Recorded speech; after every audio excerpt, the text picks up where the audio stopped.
Pada video kali ini, saya akan berbagi pengalaman dan pengetahuan tentang aplikasi Microsoft PowerPoint. Jadi saya awali dengan menampilkan jendela kerja pada aplikasi Microsoft PowerPoint. Khusus pada video kali ini, yang akan saya jelaskan adalah tentang mengatur dan mengolah teks atau tampilan teks pada slide.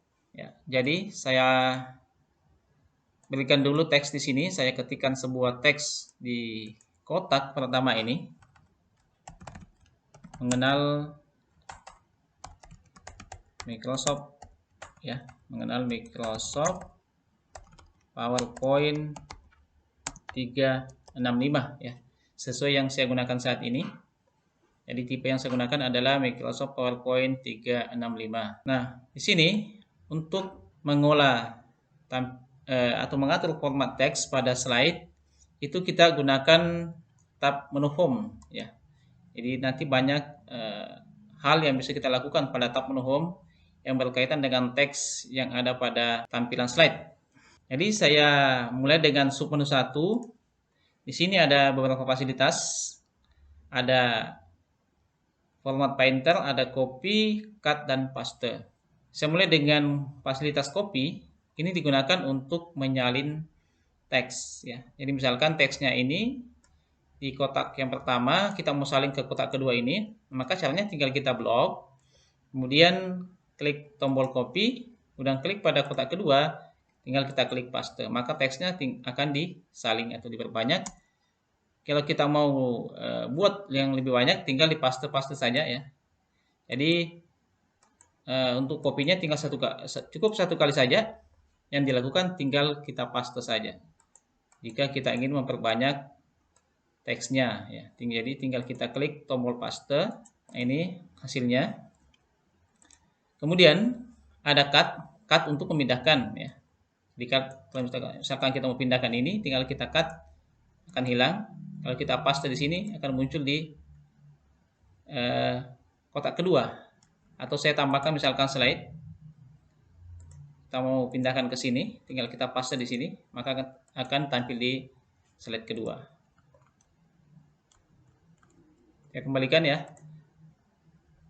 Untuk mengembalikan tadi, tinggal kita klik tombol undo pada bagian quick access toolbar. Kemudian selanjutnya, format painter ini fungsinya untuk menyalin bentuk teks, ya. Saya contohkan misalkan di kotak 1 ini saya ganti jenis tulisannya. Nah, kalau kita mau samakan jenis tulisannya dengan yang ada pada kotak 1, maka tinggal kita gunakan format painter, ya. Misalkan ini kita blok, bisa juga kita klik saja. Kita klik ikonnya, kemudian blok pada teks yang akan kita salingkan bentuknya. Ya, maka secara otomatis teks yang sudah kita blok akan mengikuti teks yang di kotak 1 ini. Ya. Saya kembalikan lagi ke bentuk semula. Selanjutnya mengganti jenis tulisan, ya. Tadi sudah saya contohkan di awal. Mengganti jenis tulisan pada slide itu bisa dilakukan dengan cara memblok teksnya lebih dulu, kemudian klik segitiga atau tanda panah pada kotak pick a new font, ya, atau biasa dikenal dengan change the font size. Tinggal kita klik, maka akan tampil semua jenis-jenis font atau jenis tulisan yang sudah tersedia secara otomatis pada aplikasi. Tinggal kita pilih bentuknya atau jenisnya. Ya, tinggal di sini banyak sekali. Ya, contohkan saya pilih lagi salah satunya, ya. Saya misalkan kita ubah lagi tampilannya. Misalkan saya pilih yang ini, Bauhaus. Ya. Ini juga bisa diubah kalau kita mau ubah, ya. Misalkan kita bedakan lagi.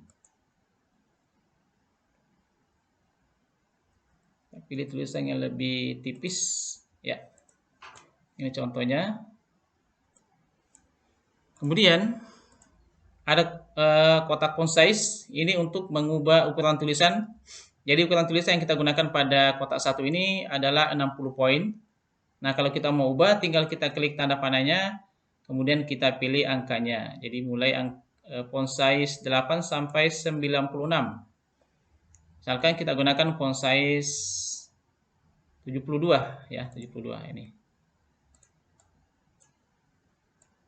Ya, kemudian yang di bawah misalkan kita gunakan font size 20 saja ya. Itu untuk ukuran tulisan. Kemudian ada style atau efek teks ya, misalkan efek tebal, miring, garis bawah dan sebagainya. Nah, misalkan di kotak kedua ini kita mau tebalkan tulisan atau teksnya, tinggal kita blok kemudian klik icon bold. Maka secara otomatis tulisan akan menjadi tebal. Kemudian yang kedua adalah italic untuk memiringkan tulisan. Ya. Oh, ini maaf, ini tulisan memang tidak bisa dicetak, bisa cetak miring ya. Oke. Yang ketiga adalah memberikan garis bawah pada teks. Nah, ini contohnya. Sininya. Nah, kemudian selanjutnya ada efek coret pada teks. Misalkan kita mau coret teksnya ini judulnya atau salah satu kata saja. Misalkan 365. Tinggal kita klik ini. Ya, ini hasilnya. Kemudian ada juga cengkes. Nah, kalau cengkes ini digunakan untuk mengubah format teks menjadi beberapa model yang kita inginkan. Nah, ini sentence case fungsinya mengubah semua teks menjadi tulisan kecil kecuali pada awal kata saja kapital. Ada juga lowercase, kecil semua, ada uppercase, kapital semua. Ada kapitalis, H-word, ini setiap awal kata kapital. Kalau toggle case, setiap awal kata menjadi kecil, kalau yang lainnya kapital. Selanjutnya ada text color untuk mengubah warna tulisan. Ya. Jadi kita bisa klik segitiganya, kemudian pilih warna tulisan yang kita inginkan. Kemudian ada clear formatting. Kalau kita mau hapus format yang sudah kita buat ya, misalkan tadi ini sudah di bold, sudah dimiringkan dan sudah diberikan garis bawah. Kalau kita mau hapus, cukup kita blok kemudian klik clear formatting. Nah, maka otomatis akan diubah menjadi tampilan awal tadi. Jadi semua format yang sudah kita berikan akan dihapus kembali. Kemudian ada pengaturan teks, ya. Penataan teks ada 4 jenis. Jadi yang kita gunakan saat ini adalah model yang kedua ya, model center. Nah, kalau kita mau ubah model penataan teksnya, tinggal kita blok kemudian pilih model penataan teks di atas ini. Jadi kita bisa lihat perubahannya, teks akan menyesuaikan dengan icon yang kita klik ya. Ada 4 model di sini. Ya. Seperti itu. Kemudian ada ini kolom ya. Kalau kita mau ubah teksnya berbentuk kolom. Ya. Kemudian selanjutnya ada juga spasi. Nah, untuk membuat spasi pada teks, kita klik pada line spacing, kita klik segitiganya, jadi akan tampil semua jenis-jenis spasi mulai spasi 1,0 sampai spasi 3,0. Misalkan kita menggunakan spasi 1,5 ya, tinggal kita klik 1,5, maka secara otomatis teks akan menjadi spasi 1,5 ya. Kemudian ada agent text, ini untuk mengubah model-model tampilan teks pada slide atau kotak teks. Jadi ada tampilan top. Ini tulisannya tinggal di bagian atas, ada middle ya. Tinggal di posisi teks di tengah, ada bottom, posisi teks di bawah. Atau lebih jelas saya besar dulu tampilannya ya. Kotaknya. Jadi ini posisi teksnya di bawah, kalau tadi middle di tengah, kalau top paling atas ya. Jadi tinggal kita pilih sesuai dengan kebutuhan kita saja. Nah, kalau ini mengubah teks menjadi bentuk bagan ya. Jadi kalau kita klik, maka teksnya otomatis langsung masuk ke dalam bagan ya. Kemudian ada penomoran otomatis, misalkan ini. Ini penomoran otomatis ada 3 jenis. Ada sistem bullet menggunakan simbol-simbol. Ada juga sistem numbering menggunakan angka atau menggunakan abjad ABCD dan sebagainya. Demikian apa yang sempat saya sampaikan pada kesempatan kali ini tentang bagaimana mengolah dan mengatur tampilan teks pada slide. Mudah-mudahan ada manfaatnya bagi kita semua. Sekian wabillahi taufiq wal hidayah. Assalamualaikum warahmatullahi wabarakatuh.